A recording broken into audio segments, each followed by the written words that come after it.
ನಮಸ್ಕಾರ ವೀಕ್ಷಕರೇ. ಸಿಂಹರಾಶಿ ಆಗಸ್ಟ್ ತಿಂಗಳ ಭವಿಷ್ಯ. ವೀಕ್ಷಕರೇ, ಸಿಂಹರಾಶಿಯವರಿಗೆ ಶನಿ ಆದಷ್ಟು ನಿಮಗೆ ವಕ್ರದೃಷ್ಟಿಯಲ್ಲಿರುವುದರಿಂದ ನಿಮಗೆ ಮಿಶ್ರ ಫಲ ಅಂತಲೇ ನಾನು ಹೇಳಬಹುದು. ಆಗಸ್ಟ್ ತಿಂಗಳಲ್ಲಿ ನಿಮ್ಮ ಯಾವುದೇ ಕೆಲಸ ಕಾರ್ಯದಲ್ಲಿ ಯಾವುದೋ ಅಷ್ಟು ಸಂಪೂರ್ಣವಾದ ನೆಮ್ಮದಿ ಅನ್ನೋದು ನಿಮಗೆ ಈ ತಿಂಗಳಲ್ಲಿ ಸಿಗೋದು ಕಷ್ಟ ಇದೆ. ಯಾಕಂತಂದರೆ ಅದರದ್ದೇ ಆದ ಒಂದು ಪರಿಹಾರ ಆಗಿರ್ಬೋದು, ಅದರದ್ದು ಯಾವ ರೀತಿ ನಿಯಮದಲ್ಲಿ ಇರಬೇಕು, ಅದನ್ನು ಶುಭ ದಿನಕ್ಕೆ ಶುಭ ಗಳಿಗೆಗಳಿಗೆ ಯಾವ ರೀತಿ ಮಾಡ್ಕೋಬೇಕು ಅನ್ನೋದು ಹೇಳ್ಬೋದು.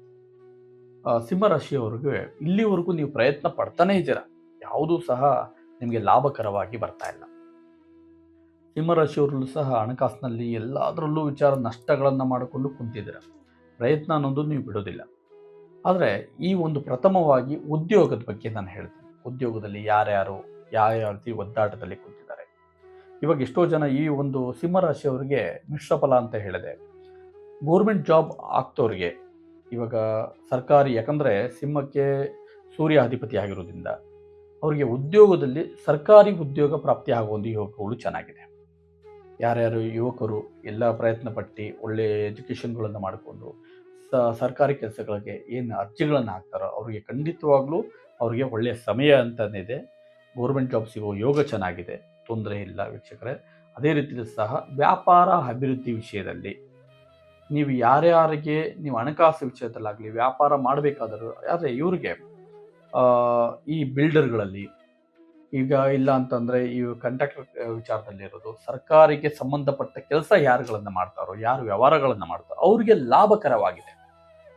ಹಾಗೂ ಸಣ್ಣ ಕೈಗಾರಿಕೆ ಇಲ್ಲ ಸಣ್ಣ ಉದ್ಯೋಗಗಳನ್ನು ಮಾಡ್ತಾರೋ ಅವ್ರಿಗೆ ನಷ್ಟ ಪ್ರಾಪ್ತಿ, ಅಂದರೆ ಕೆಳಮಟ್ಟದಲ್ಲಿ ಮಿಶ್ರ ಫಲಗಳನ್ನು ಬರ್ತದೆ. ಈ ರೀತಿಯಲ್ಲಿ ಇರೋದ್ರಿಂದ ಅವ್ರಿಗೆ ಯಾಕೆ ನಾವು ಈ ವಿಂಗಡೆ ಹಿಂಗಾಯಿತು ಅಂತ ನೀವು ಯೋಚನೆ ಮಾಡ್ಬೋದು. ಆಗ ಸೂರ್ಯ ಅಧಿಪತಿ ಆಗಿರೋದ್ರಿಂದ, ಶನಿ ವಕ್ರನಾಗಿರೋದ್ರಿಂದ ಇವ್ರಿಗೇನಾಗುತ್ತೆ, ರಾಹುವಿನ ದೃಷ್ಟಿ ಹೆಚ್ಚಾಗಿರೋದ್ರಿಂದ ಅವರಿಗೆ ಸರ್ಕಾರಿ ವಿಚಾರದಲ್ಲಿರೋದ್ರಿಂದ ರಾಹು ಅಧಿಪತಿ ಆಗಿರ್ತಾನೆ.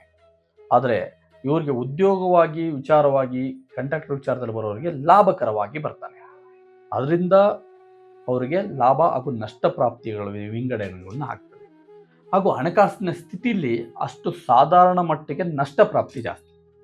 ಆದಷ್ಟು ಎಚ್ಚರಿಕೆಯಿಂದೇರಿ. ಹಣಕಾಸಿನ ಸ್ಥಿತಿ ಯಾರಿಗೆ ನಂಬಿ ವ್ಯವಹಾರಗಳನ್ನು ಮಾಡೋದು, ಇಲ್ಲ ಯಾರಿಗಾರ ಕೊಟ್ಟು ಇನ್ನು ಬರುತ್ತೆ ನನಗೆ ದುಡ್ಡು ಅಂತ ಹೇಳೋದು, ಹಾಗೂ ಯಾವುದೇ ಹಣಕಾಸಿನ ಆಸೆಗೋಸ್ಕರ ಏನೇ ಮಾಡೋಕೋದು ನಷ್ಟಗಳನ್ನು ಖಂಡಿತವಾಗ್ಲೂ ನಿಮ್ಗೆ ಆಗ್ತದೆ. ಯಾವುದೇ ಕಾರಣಕ್ಕೂ ಹಿರಿಯರ ಬೆಂಬಲ ಇಲ್ಲದಂಗೆ ಇಲ್ಲ ಯಾರಿಗೇ ಒಬ್ಬರ ತಜ್ಞರಂತ ಭೇಟಿ ಮಾಡ್ದಂಗೆ ನೀವು ಕೇಳ್ಕೊಂಡು ಹೋದರೆ ಖಂಡಿತವಾಗ್ಲೂ ನಿಮಗೆ ಲಾಭಕರವಾಗಿ ಬರೋದಿಲ್ಲ. ಅರ್ಥ ಮಾಡ್ಕೊಳ್ಳಿ. ಇನ್ನು ಆರೋಗ್ಯ ಸ್ಥಿತಿ ಹಿಂಗಿದೆ ಅಂದರೆ, ನಿಮಗೆ ಈ ತಿಂಗಳು ಆರೋಗ್ಯ ಸ್ಥಿತಿ ಮಾನಸಿಕ ಒತ್ತಡದಲ್ಲಿ ಕೂತ್ಕೋಬೇಕಾಗ್ತದೆ. ಅಂದರೆ ಹೊಸ ಉಲ್ಲಾಸಗಳನ್ನು ನಿಮಗೆ ಇರೋದಿಲ್ಲ.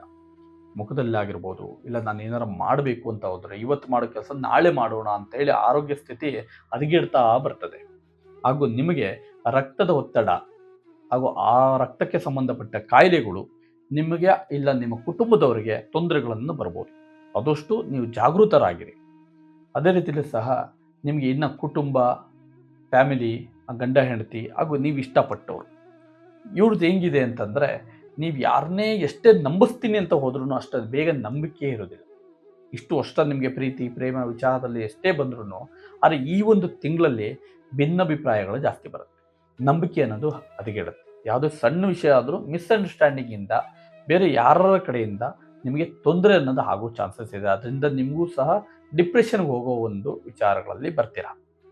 ಆದ್ದರಿಂದ ನೀವು ಪ್ರೀತಿ ವಿಷಯದಲ್ಲಿ ಸ್ವಲ್ಪ ತಾಳ್ಮೆಯಿಂದ ಇದ್ದು ಅವ್ರಿಗೆ ನಂಬಿಕೆಯಿಂದ ಇರೋ ಥರ ಹಾಗೂ ಮನಸ್ತಾಪ ಬರದಿರೋ ಥರ ಜೋಪಾನಗಳನ್ನು ಮಾಡ್ಕೊಳ್ಳಿ. ಸಂಶಯ ಬರ್ದಿರಂಗೆ ನೋಡ್ಕೊಳ್ಳಿ. ಹಾಗೂ ನಿಮಗೆ ದೈವದ ಅನುಗ್ರಹ ಯಾವ ಒಂದು ವಿಚಾರ ಇದೆ ಅಂದರೆ, ಸೂರ್ಯ ನಮಸ್ಕಾರಗಳನ್ನು ನೀವು ಪ್ರತಿದಿನ ನೀವು ಮಾಡಲೇಬೇಕಾಗುತ್ತೆ. ಓಂ ನಮೋ ಸೂರ್ಯಾಯ ನಮಃ ಇದು 108 ಸಲ ನೀವು ದಿನಪೂರ್ತಿಯಾಗಿ ಹೇಳಿದಾಗ ನಿಮಗೆ ಒಳ್ಳೆಯದಾಗ್ತದೆ. ಹಾಗೂ ಕಾಮಧೇನು ಅಂದರೆ ಹಸುವಿಗೆ ನೀವು ಪ್ರತಿದಿನ ನಮಸ್ಕಾರ ಮಾಡಿ ಪೂಜೆಗಳನ್ನು ಮಾಡ್ಕೊಂಡು ಹೋದರೆ ನಿಮಗೆ ಆ ಒಂದು ಪಾಸಿಟಿವ್ ಎನರ್ಜಿ ನಿಮ್ಮ ದೇಹಕ್ಕೆ ಪ್ರವೇಶ ಆಗ್ತದೆ. ಈ ರೀತಿಯಲ್ಲಿ ಮಾಡ್ಕೊಂಡು ಹೋಗಿ. ಹಾಗೂ ನಿಮಗೆ ಯಾವ ವಾರ ಶುಭ ಅಂತಂದರೆ, ಒಂದು ಭಾನುವಾರ ಹಾಗೂ ಗುರುವಾರ. ಹಾಗೂ ಬಣ್ಣಗಳು ಅಂದರೆ ಯಾವ ವಸ್ತ್ರ ಹಾಕೋಬೇಕು ಇಲ್ಲ ಯಾವ ವಸ್ತುಗಳನ್ನು ನೋಡಬೇಕು ಅಂದರೆ, ಹಾಗೂ ಅರಿಶಿನ ಬಣ್ಣ ಅಂದರೆ ಚಿನ್ನದ ಬಣ್ಣ ಅಂತಲೇ ಹೇಳ್ಬೋದು, ಇಲ್ಲ ಕಿತ್ತಳೆಯ ಬಣ್ಣ, ಈ ಒಂದು ಬಣ್ಣಗಳನ್ನ ಆದಷ್ಟು ನೀವು ಬಿಂಬಿಸ್ಕೊಳ್ಳಿ.